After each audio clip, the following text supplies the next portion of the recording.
Semangat pagi siswa semuanya. Selamat berjumpa pada pelajaran biologi untuk siswa-siswi kelas 10. Pada bab kedua ini kita akan berbicara tentang keanekaragaman hayati. Bapak ulang, keanekaragaman hayati. Proses pembelajaran kita tentu ada tujuannya. Tujuan pembelajaran kita yang pertama, kalian dapat mengamati, dapat menghayati dan mengamalkan ajaran agama kita, keyakinan kita masing-masing. Tujuan yang kedua, kalian dapat menunjukkan sikap yang disiplin, jujur, bertanggung jawab, terampil dan mandiri di sini.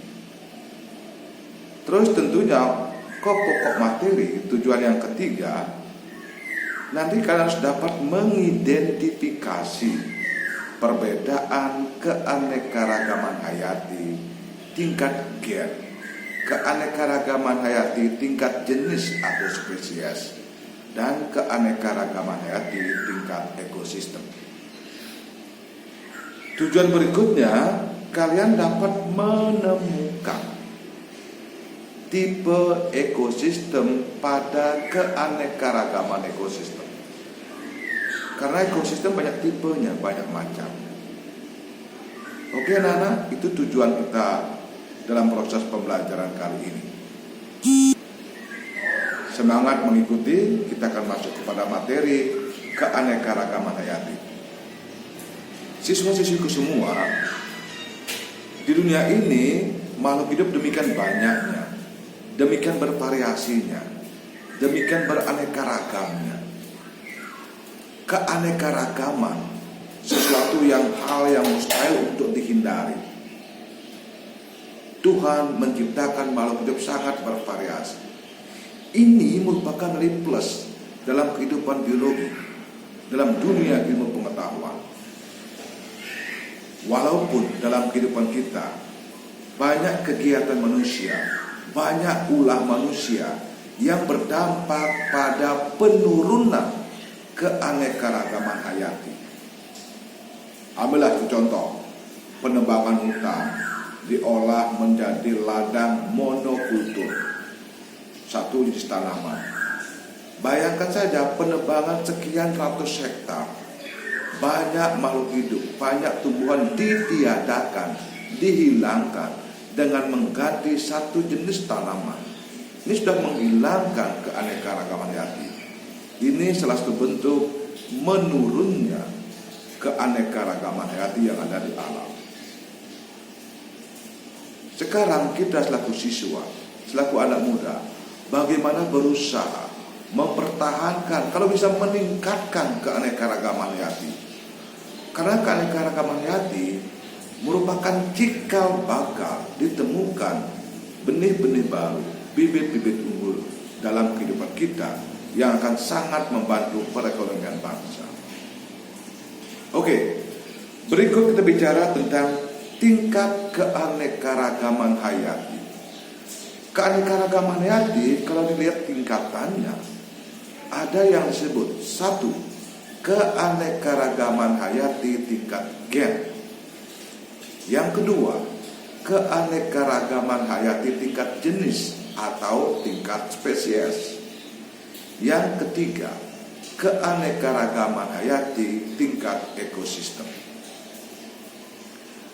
Keanekaragaman hayati merupakan variasi dari berbagai makhluk hidup yang ada di bumi ini.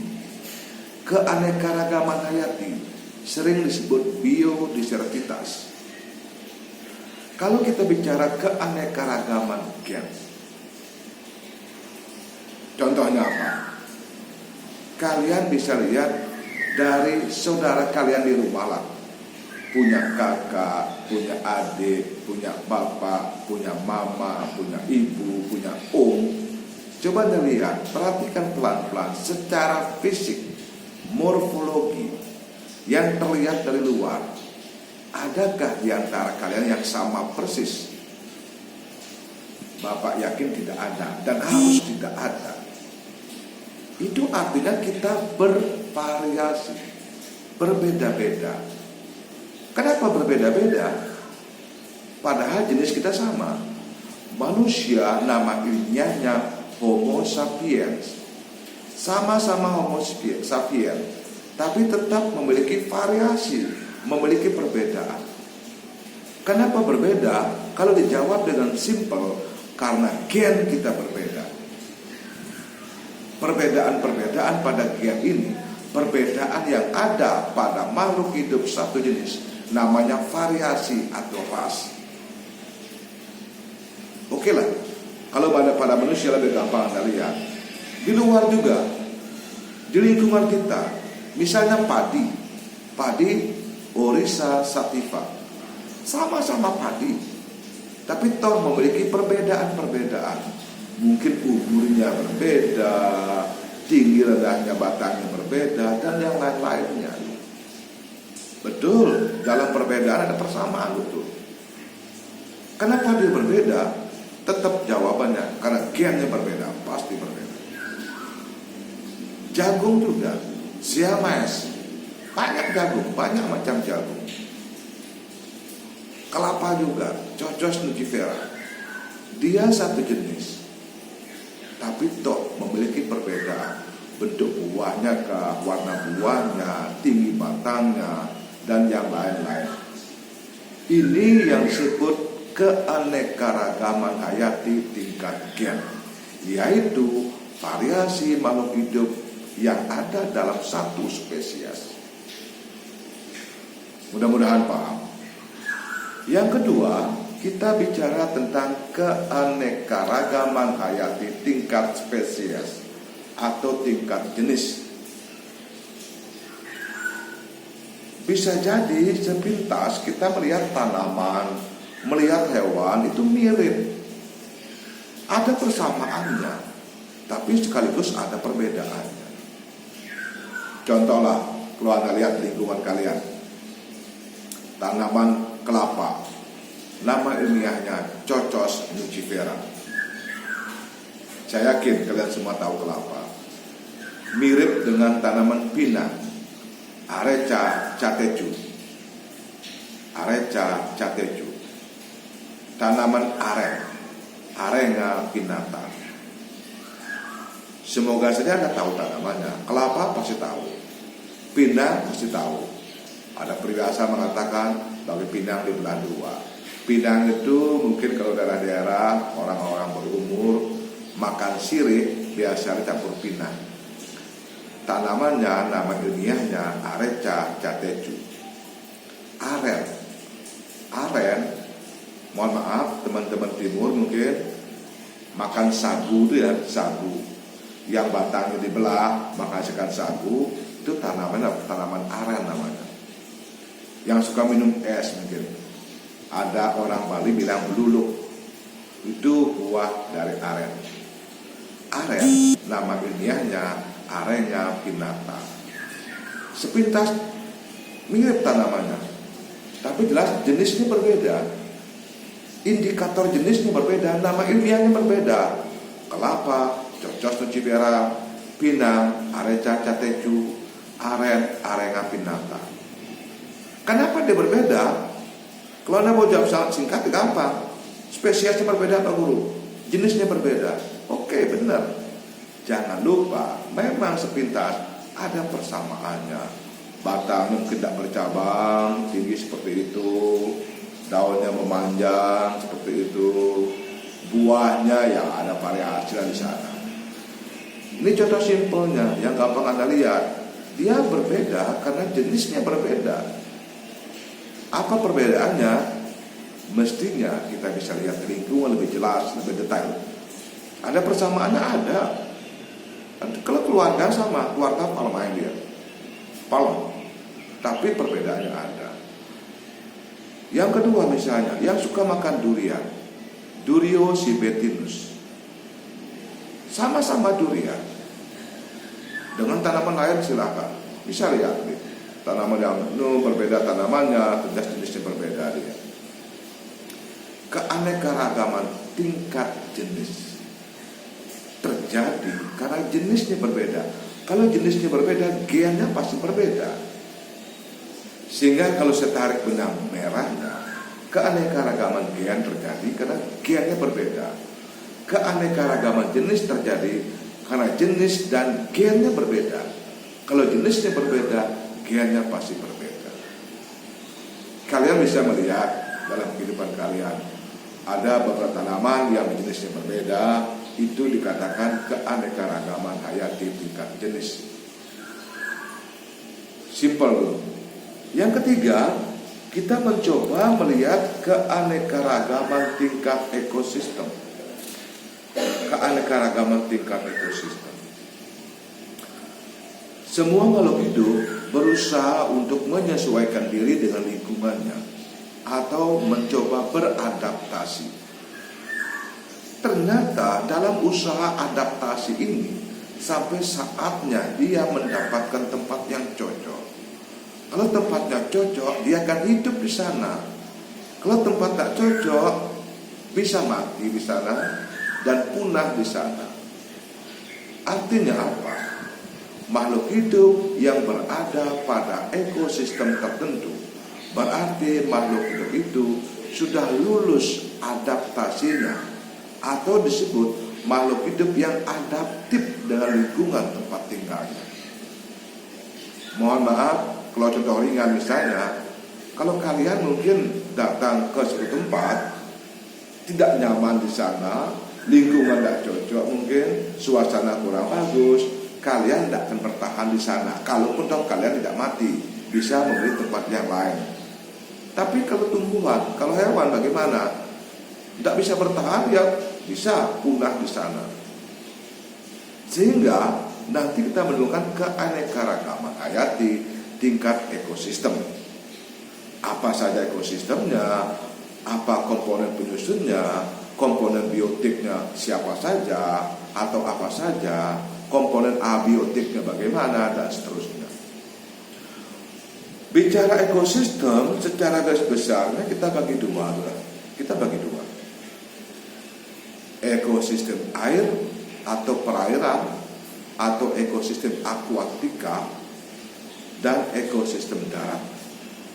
Ekosistem darat. Kalau berbicara ekosistem air, ekosistem akuatik, jelas yang dominan airnya. Ekosistem air pun kalau Anda kelompokkan nanti banyak yang kita akan bahas. Bisa air tawar, bisa air laut. Air tawar pun banyak macamnya. Bisa sungai, bisa danau, bisa bendungan, mungkin bisa ekosistem air tawar yang dibuat, kolam dan sebagainya. Ekosistem air laut apalagi banyak sekali. Pada video ini kita lihat sedikit saja. Kita awali dengan ekosistem air sedikit saja. Komponen penyusun ekosistem air atau ekosistem akuatik. Kalau kita kelompokkan ada beberapa hal, ada beberapa kelompok di sana. Yang pertama disebut plankton. Saya yakin kalian pernah dengar plankton. Plankton sebenarnya ada dua jenis. Ada fitoplankton, ada zooplankton. Mungkin waktu SD, waktu SMP Anda mendengar plankton adalah makhluk hidup yang mengapung-apung, melayang-layang di air. Oke, benar. Itu ada dua. Plankton berupa tumbuhan disebut fitoplankton, yang bergeraknya dominan karena arus air, dorongan air. Yang kedua ada zooplankton. Plankton berupa hewan, zoo. Dia bergerak, bisa bergerak aktif dia. Kalaupun toh tidak seaktif makhluk hidup yang lebih besar. Fitoplankton contohnya alga misalnya, alga hijau, kolopisi dan sebagainya. Zooplankton hewan, protozoa, amuba, paramecium, didinium, stentor dan yang lain-lain. Itu hidupnya dalam air yang bergeraknya bisa bergerak pasif umumnya, tapi beberapa ada yang bisa bergerak aktif, yang memiliki alat gerak seperti amuba, ciliata, paramecium, Eugloena viridis. Ini plankton, makhluk hidup yang ada di ekosistem air. Yang pertama plankton. Yang kedua nekton. Nekton adalah organisme yang bergerak aktif dalam air. Contohnya ikan, itu nekton namanya. Saya yakin ikan ada di air yang bisa bergerak dengan bebas disebut nekton. Yang ketiga ada disebut neuston, organisme yang mengapung di permukaan air, yang habitatnya, tempat hidupnya aman dan nyaman di permukaan air. Misalnya serangga air. Kalau orang kampung biasa pasti tahu laba-laba air. Kalau kalian renang di kali, ada laba-laba itu, sambil belajar berenang, sambil menangkap laba-laba, itu dia di permukaan air dia. Dan juga ada teratai. Teratai di permukaan jelas, eceng gondok juga. Itu namanya neustron atau neuston. Yang keempat ada bentos. Ini organisme yang hidupnya di dasar perairan. Misalnya kepiting, udang, habitat dasar perairan. Yang berikut ada periviton, organisme yang melekat pada organisme lain. Organisme yang melekat pada organisme lain. Bapak harap sih kalau ada hari libur, ada acara keluarga, kalian pergi ke alam bebas, pergi ke kolam, ke danau, akan melihat ada siput-siput kecil, molluska, yang biasanya menempel pada tanaman-tanaman. Ketika kalian melihat hal itu, ingatlah pelajaran biologi tentang periviton. Bapak ulang dulu, kelompok makhluk hidup yang ada pada ekosistem air atau ekosistem akuatik. Yang pertama ada plankton.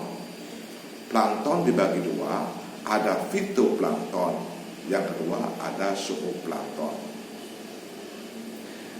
Yang kedua nekton.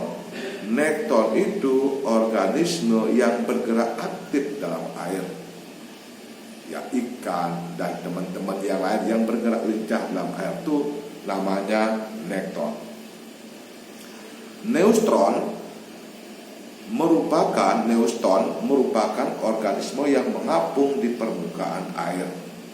Itu serangga air, teratai, eceng gondok, itu neuston namanya. Bentos, organisme yang hidupnya melekat di dasar atau berada di dasar perairan. Kalau orang-orang yang biasa pergi ke alam banyak tahu, bukan hanya udang, bukan hanya kepiting, ada ikan-ikan tertentu yang lebih banyak di dasar perairan. Itu namanya bentos. Periviton, organisme yang melekat pada tanaman.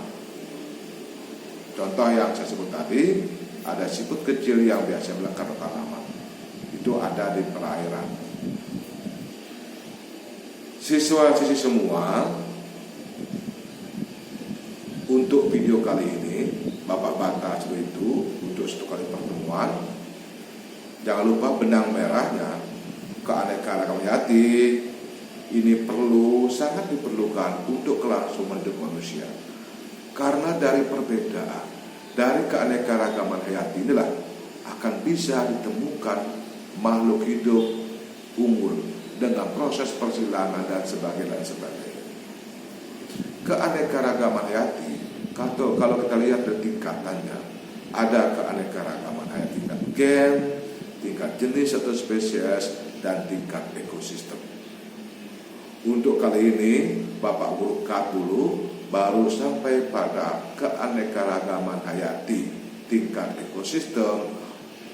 Awalnya sampai pada keanekaragaman akuatik, baru awalnya saja. Untuk hal-hal lain Bapak Guru akan sampaikan pada video pembelajaran berikutnya.